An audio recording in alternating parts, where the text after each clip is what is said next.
ভাইয়া ভিডিওটা একটু সময় লাগে ভাইয়া, এর আগেরটা তো এই পাশটাই পাইছিল। আপনারা জানেন গত পরশুদিন ঠিক একই ক্যাটাগরির একটা গ্রেনেড সদৃশ জিনিস দেখতে পাওয়া গিয়েছে এবং হচ্ছে সেনাবাহিনীর যে বোম ডিসপোজাল টিম ছিল এই টিমটা এসে এটাকে নিষ্ক্রিয় করেছেন।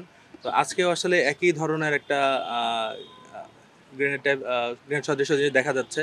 আমরা মূলত সেনাবাহিনীর ডিসপোজাল টিমকে খবর দিয়েছি, তারা আসলে আর কি সুনির্দিষ্টভাবে বলা যাবে যে এটা হচ্ছে কোন ধরনের গ্রেনেড। এর আগে যেটা উদ্ধার হয়েছিল এটা টিয়ার গ্যাস গ্রেনেড ছিল, এগুলা হাতের মাধ্যমে থ্রো করে গ্যাস করা যায় আর কি, এই ধরনের একটা আপডেট ভার্সন ছিল টিয়ার গ্যাসের। এইটাও কি সেই ভার্সন নাকি? প্রাথমিকভাবে আসলে মনে হচ্ছে এরকমই, তবে বোম ডিসপোজাল ইউনিট আসলে সেনাবাহিনীর তখন আর কি সুনির্দিষ্টভাবে বলা যাবে। এইখানে একের পর এক গ্রেনেড পাওয়া যাচ্ছে, বিষয়টা কি মনে হচ্ছে? এটা তো আসলে তদন্ত সাপেক্ষ বিষয়। এখানে আমরা দেখছি যে কিছু সিসিটিভি ক্যামেরাও আছে, তা আমরা ফুটেজগুলো গত দিনও নিয়েছি, আজকেও নিব। তো নিয়ে আহ, দেখা যাক যে আসলে এই বিষয়টা কোথায় গিয়ে দাঁড়ায়।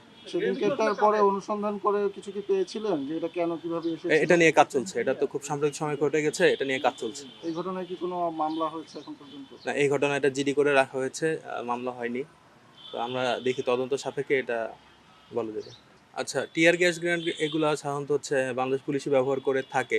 তো এখানে হচ্ছে দেখা যায় যে বাংলাদেশ পুলিশের যে গ্রেনেডগুলো, এখানে বাংলাদেশ পুলিশের কিছু সাইন দেওয়া থাকে। তো এটা আসলে সুনির্দিষ্ট করে বলা যাচ্ছে না। আমি যেখানে লেখাটা থাকে সে আছে, উল্টানো আছে।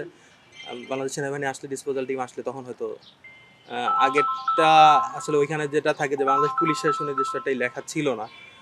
তো সেটাও আসলে তদন্ত সাপেক্ষ বিষয়। আমরা আমাদের যে আর্মারি আছে ওখানে অস্ত্রাগারের সাথে যোগাযোগ করতেছি, করেছি, হিসাব নিচ্ছি।